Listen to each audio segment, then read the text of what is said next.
I wanted to just finish with this that's happening, and there is a revamp, an attempt to dramatically revamp election rules. I thought this was a good piece in the Hill. Yeah. There are a series of lawsuits, other challenges seeking to cull voter rolls, and there are fears that tens of thousands of people who are now registered voters will be removed as qualified voters. Now, again, Democrats also have their lawyers trying to prevent this from happening, but it's become a far more complicated and dangerous legal situation because it's being essentially pursued in so many different states all at once. And an increasing number of local figures, they note, are questioning the validity of election results and demanding reviews of voting procedures in the wake of the Trump efforts to overturn the election that he lost. In some cases, they're being backed by new policies allowing them to do so. You know about the Georgia State Election Board in August. We talked about that. Giving local officials the ability to conduct a, quote, reasonable inquiry before they certify election results. There was just a judge, Kim had the story earlier, who has now ruled in Georgia that you have to certify the election results in a timely manner. So you can't just park it. So that may be an ongoing thing. They're MAGA-aligned Republican lawyers that are pursuing state by state these growing election changes that will favor election skeptics, David. I wonder if you can speak to this and how relevant this will be for an election that's so close. Well, a little historical context. Why do we vote on Tuesdays? Because historically that was a way to prevent working people from voting. And the people who owned the employers, whether it was the blacksmith shop in the Hudson Valley of New York or it was a steel mill in Pennsylvania, this is a way to limit voting, to keep people from voting. So then we got laws that said, well, your employer has to give you time off to vote. Yeah, lots of luck enforcing that. But mail-in voting is one of the ways to respond to this, to allow people to vote and vote on their own schedule. The Republican Party for almost a half century was under a court order from a federal judge in New Jersey not to engage in a variety of vicious voter suppression tactics that the Republicans had been developing and refining in the 1950s and early 60s, especially as the civil rights movement took hold in this country. And Chief Justice John Glover Roberts lifted that order. We don't need that anymore. That kind of behavior stopped. Well, of course, it's back with a vengeance. If you know you can't win at the ballot box fair and square, you turn to cheating if you are immoral. If you don't care about the principle of majority rule with protections for the minority. And if you believe, as Donald Trump keeps preaching, that the people who oppose him, they're just not loyal Americans who want different policies. They're traitors, they're scum, they're criminals. Then you can justify these anti-American actions. And we need to hold these people accountable. State bars, after this election is over, should go after lawyers who've abused their law license by bringing frivolous actions, by encouraging people to engage in lawless conduct. And if you encourage someone to engage in lawless conduct and you're a lawyer, you should lose your ticket. You shouldn't get a slap on the wrist. You shouldn't get a 1-year suspension. You should be told you've lost your law license and you are permanently barred from having a law license. Now, maybe you can move to another state and they'll let you do it, but the penalty here should be severe. In the same way that we treat someone where a lawyer allows his client to use their privileged communications to foment crimes. That's why we have a crime fraud exception. You can talk to anything about your lawyer and it's confidential until the two of you start scheming to break the law, and now you're criminals. And you properly should be prosecuted, and the lawyer should lose their license and be barred. But I think the most important issue here is there are people who simply don't believe in democracy. As Mitt Romney, not me, Mitt Romney has been pointing out, there are a lot of Republicans who do not believe anymore in democracy.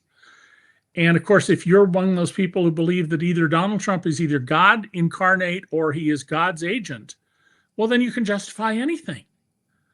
You can Yeah, I mean, absolutely justify anything. that whole thing with Donald Trump, it's now been around for a while, which is, how can you back this guy who's so clearly immoral and has none of the precepts in his life. He follows none of them, those associated with Christianity or religion. And you always hear that, well, the Lord picks an imperfect vessel for his perfect work. I Right. mean, that's the. Also, Mark, one other little point about this: these election board certifications, and I'm very concerned that Mike Johnson, the Speaker of the House, if the Republicans retain control of the House, won't certify the election, which would throw it to the states, which would guarantee Trump becomes president because of the way that process works under our Constitution. Certifying an election is what's known as in the law is a ministerial event. You're just doing the function. The people in charge of counting the votes have counted them. They've given you the vote count.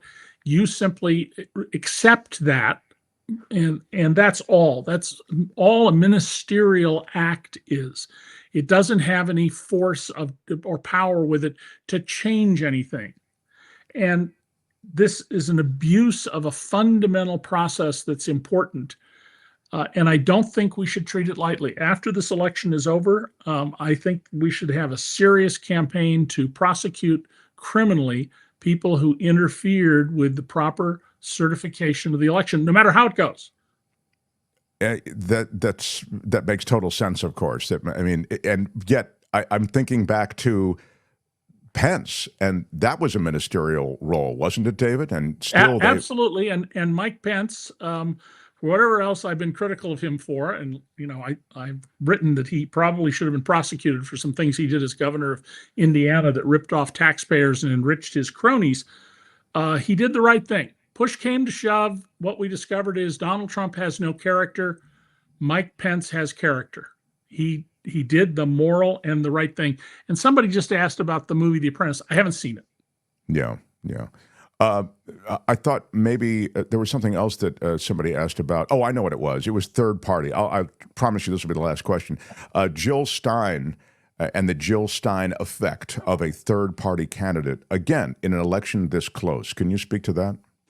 Third party candidates are spoilers. That's all they are. Now, in the case of the 1992 presidential election, the third party candidate meant that Bill Clinton won. Jill Stein could very easily put Donald Trump in the White House, which I think she'd be perfectly happy with, even though he's the most anti-environmental president you can imagine. But remember, she had dinner with Putin very publicly alongside Mike Flynn, the former general who's become, for all practical purposes, an agent of the Kremlin. And Jill Stein she's a spoiler here. She cannot do anything but help Donald Trump. And she has a right to do so, but I don't think we have to respect her for her choice. And the Democrats, just FYI to, I think it was Phineas who asked that question, they've launched a pretty aggressive campaign against Jill Stein. So they are battling whatever propaganda there is around Jill Stein pretty hard. They have a TikTok campaign. They talk about her as worse than a fire festival organizer, like a fraud. She's worse than Elizabeth Holmes. They talk about the fraud of Jill Stein is something that if anybody really remembers who Elizabeth Holmes is now that she's in prison where she belongs. That is true. The most important thing that's going to happen in the next 3 weeks, Mark, is Kamala Harris has a lot of money. Donald Trump does not. And has the capacity to put on a tremendous ground game of getting people to the polls on election day. Donald does not. Now, whether she does that or not, whether her team is actually able to effectively organize people, get people to cast ballots, that we won't know until the votes are counted. But we know that Donald doesn't have nearly as much money. He doesn't have the enthusiasm factor. What he has is a core of die-hard and maybe literally die-hard supporters, and a group of oligarchs, American oligarchs, who only care about the size of their fortunes, even when they have fortunes that are beyond any capacity to in any way raise their lifestyle or that of their entire extended family. They're just selfish people.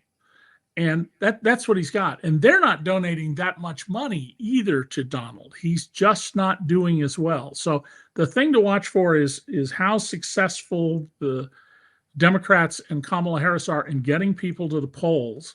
And remember, if she wins both the popular vote, which she will by, I predict, at least 15 million votes, and the Electoral College, if the Republicans control the Senate, they're not going to let her do anything for 2 years. The Republicans face a much better table on Senate campaigns in 2 years than they do now. But the first 2 years of her presidency, they'll just tie her up in knots. And so it really matters that voters in Arizona, Montana, Nevada, Texas, Florida, Virginia, Maryland pay attention to their competitive Senate races. Yeah, this is why the loss of Joe Manchin, I mean, even corrupt Joe Manchin as a D Democrat mattered. And now Tester, I think, is taking on water there, David. I don't think that he's going to win that Montana election. I don't know how the polls are going to go. Montana, of course, if Tester loses, then Minnesota will have 3 senators. This guy doesn't even live in the state. Yeah. But, Adam Schiff is going to be the next senator from California. There's no chance that Steve Garvey will win the race, Mr. Supposed family values, horn dog Steve Garvey. In New York, we're going to have Democrats in every election for the Senate to the foreseeable future. But in these other states that I mentioned, these things can go other way. And here in Florida, we have Rick Scott, a man who oversaw a $1.5 billion fraud and then got lucky. He wasn't indicted. Biggest fraud in the history Texas, of Medicare. You have a man so hated by other senators that John McCain once said that if one of the senators were to murder him on the Senate floor, nobody would testify for the prosecution. And he's only ahead by 1 percentage point in Texas. People is a mystery. Yeah, he's Ted Cruz is only ahead by 1 percentage point in Texas. Yeah. It's a remarkable thing. All right, I've got to let you go. Where has the con, I guess, that Donald Trump's family been? Haven't seen anyone on the trail with him. He's been out there alone, said Citizen Swain. What's the deal with that, please, David K. Johnson? Because Donald's family is an economic entity. His 3 oldest children denounced him when they were teenagers. One of them wrote a book. And then they discovered that nobody in the job market would pay them the way Daddy would.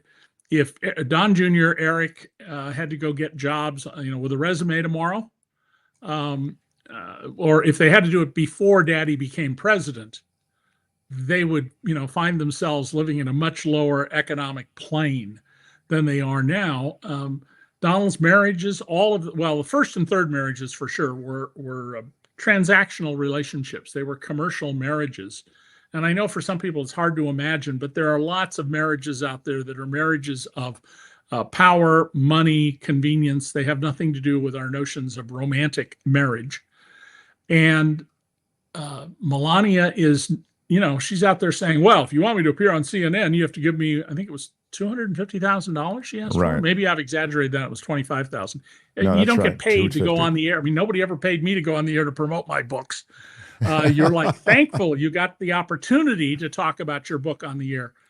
And so his family is not a family in the usual sense that we think about this. They are they're a crime family first and foremost. I mean, we're now in the 4th generation of the Trump crime family. Donald is the Don from the 3rd generation, and that's not going to change. That's who these people are. They're grifters.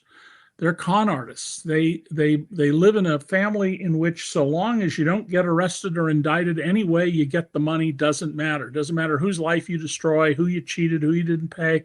And to them, and this is crucial to understanding them, there's nothing wrong with that to them. Plying 12-year-old girl because she has money to gamble with liquor and limousines and hotel suites and letting her gamble at the tables, there's nothing wrong with that to Donald Trump. It's just, it should be my money. And so if you don't understand that about the Trump family, you just don't understand who they are. They are not, they'll tell you, oh, we're religious. Yeah, let's see the good works you've been doing. By the way, tell us about the Sunday school classes you've taught and what you know about the scriptures. It's, what's your favorite passage in the Bible? Is one of my favorites. And don't ever forget 2 Corinthians. Yeah. Again, as I say, to me, it's always been a clunky con. You've really watched it germinate from the very earliest days. There's some great stories David has in his book about like a young Donald Trump and, how he was a bully and how, he's a know-nothing bully, but how he tries to get his way and does get his way sometimes. But so you've watched this germinate, but I mean, wow, to see it, it just seems so... To see how it's taken seed in America is very disturbing. And in the long term, there are 2 things we absolutely got to do. We've got to improve reading skills in this country. Half of Americans, more than half, read at the level of a 6th grader or below. That's just appalling. That's not true in any other modern developed country, and it's a drag on our economy. And secondly, we've got to teach the fundamentals of what the American Constitution is about. It's not a perfect document, but it's served us very well for almost 250 years. But it is, at the end of the day, only a piece of paper. So people have to believe in the principles of self-governance, in restraint, in good conduct, and accepting when you lose an election, you lost, instead of whining and crying and claiming, I was cheated, it's not fair. Well, and now that seems to be the go-to move. I'd also suggest that these oaths of office that people take who are in public service, we need to hold them to account to that oath, but it seems that that's an uphill climb as well. David, love our time together. I know we're way over time. Thank you for being so indulgent and speaking with us today. We look forward to next week. Talk to you next week. Johnston. Yeah. See you, David. Hi, it's Mark, and I thought that was great. Hit the notification bell. You'll know whenever there's a new video being dropped, and please subscribe to our channel to help us save the universe.